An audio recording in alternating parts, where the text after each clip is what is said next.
DICE have managed to do something absolutely insane. They have actually proven they can do a very well-made limited time mode, which is something that honestly until this mid-season event I did not think was possible.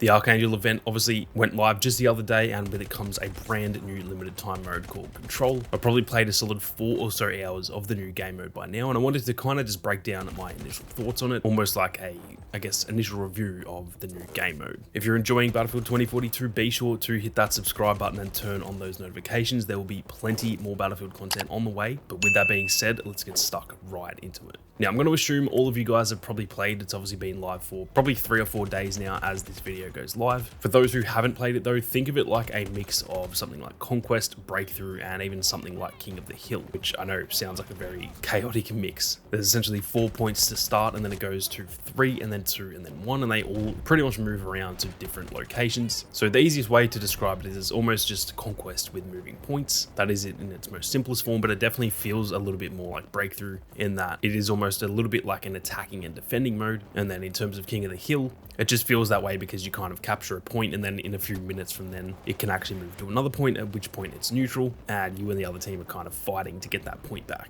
One thing I really like about this new mode is the fact that kills don't actually play a part in the scoring. Not that it's really a huge change, because obviously the team that gets the most kills will generally win anyway. If your team gets 100 more kills than the other team, it probably means they're in a much better position on the map, and therefore they're probably holding those capture points anyway. So it doesn't really make a huge difference, but it is definitely just a little bit of a different feeling in that it kind of doesn't matter as much if you are getting killed or even if you are the one doing the killing. I also like that each point kind of has its own little like ticket system, which is definitely a very interesting way of doing it. I had no idea they were going to do it that way because they didn't really mention that, rather than it just kind of going into phase 1, and then when, you know, a certain timer runs out, it just moves into the second phase. Realistically, it actually goes in the way of moving on to that next phase once all of those capture points are essentially deleted. So there might be one capture point that just doesn't get captured for an extra like 2 minutes compared to all 3 of the others, for example. And that means that all 3 of those initial ones, they will kind of get depleted in terms of those tickets a lot faster, and that can mean that there's then that central point in the first phase that's still alive while all of the other ones are kind of gone away. So there are times when it can actually feel like, even though you're in the first phase, it almost feels like you're in that final phase because everyone's actually pushing into that final objective. So I think that's actually a really cool way of doing it. I'd actually love to see that sort of implemented into some other modes. Whether it would work for those modes, I'm not too sure. It would definitely be better for like a limited time event, but I actually think that was a really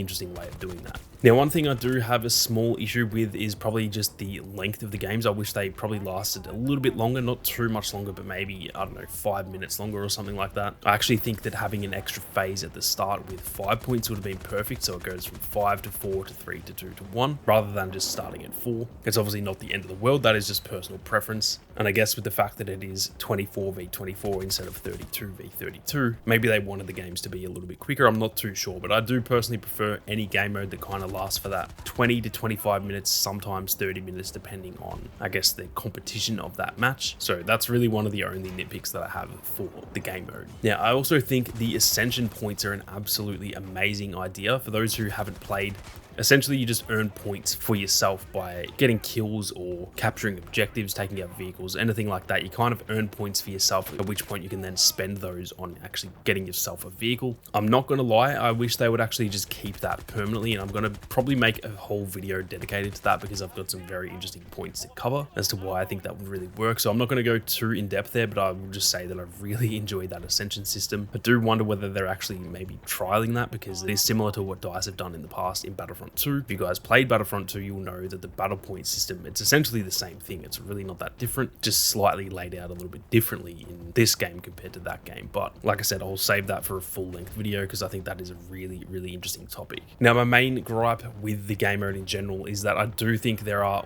way too many vehicles by the end of the game. The way that Ascension system works and the way that the phases work in this mode, it essentially means that as the game goes on longer and as more people get more and more Ascension points, there are going to be more vehicles on the map. They actually unlock more as each phase goes by, and by the end of the game, they actually said in the Inside Battlefield podcast there can be 40 vehicles on the map. That is not made up. If you guys don't believe that, you can go listen to the podcast yourself. That is coming from the mouths of some of the developers themselves. So for me, that is just way too many. Now, to be fair, I don't think I've played a lobby where there's been 40 vehicles, but I'll be honest, it does sometimes feel like that because there are just so damn many vehicles. And for me, being not the biggest fan of vehicles, I do appreciate the fact that they're in the game. I think Battlefield wouldn't be the same without vehicles, but I'm not the biggest vehicle fan. I absolutely can't stand just getting sniped from across the map by a tank or the pesky choppers that just fly around killing everyone the whole time. To me, they are just very annoying personally, and so it can sometimes be pretty unenjoyable as an infantry player. Now, sometimes it can also be fun if you're just absolutely shitting on tanks. The issue with it is that if there are 40 vehicles on the map and you've still only got, for example, 3 C5s or the same amount of rocket ammo for your rocket launcher, that isn't really balanced, because normally that would be fine to just take out the one tank that might be around normally. But if you use all of those C5 explosives on a tank and then literally 3 seconds later there's another tank right there, you are essentially useless at that point. So the only way they could really counter that is by, I think, increasing in this limited time mode the amount of, I guess, explosives and stuff that everyone can bring. If there's going to be, I don't know, triple the amount of vehicles, give me 10 C5s instead of 3 or something like that. So that is probably my main issue with the game. Sometimes, like I said, it can be fun, and I understand what they were going for, but it also does just get really, really chaotic at the end, and it's almost like a bad level of chaos where you just literally spawn and you take 3 steps and you get blown up by a tank. It's just not fun sometimes. So I would love for them to sort of scale that down. Obviously, it's a limited time mode, so it's not nearly as pressing of an issue as if this was in Conquest or something, but that is definitely just something I'm not the biggest fan of. It's not that bad early on because there's a limited amount that can be used on the map at any time, but as the game gets deeper and deeper into that match, it essentially just gets worse and worse. In terms of the maps, I think they did a pretty decent job of choosing the maps that they put into this mode. There's obviously Valparaiso, then Reclaimed, and then Orbital. I think Valparaiso seems to work the best. It seems like it's at least the most balanced. I've had some really, really good final phases where it's down in that sort of like village area. I'd then say Reclaimed is probably the next best, and then I'd probably say Orbital after that. Orbital can be alright, but it also feels a little bit too open sometimes compared to the 2 other maps. So I think they're pretty solid choices. I can't really think of any other maps that would be, you know, objectively better. Maybe some of the, you know, season 1 through 4 maps would be really good. I would actually love to see this on Spearhead personally, but either way, I think all of these maps work fairly well. There's a few balancing issues essentially on all of them, but that is pretty much to be expected in a limited time mode. Overall though, I am really enjoying the mode so far, and I'm definitely keen to play more. It's obviously lasting for 2 weeks this time rather than 1 week like some of the previous ones have, so I'm definitely going to be playing a lot more. Now, I mentioned in one of my videos last week I was hoping to stream it this week. Unfortunately, I'm still just way too busy. There's been a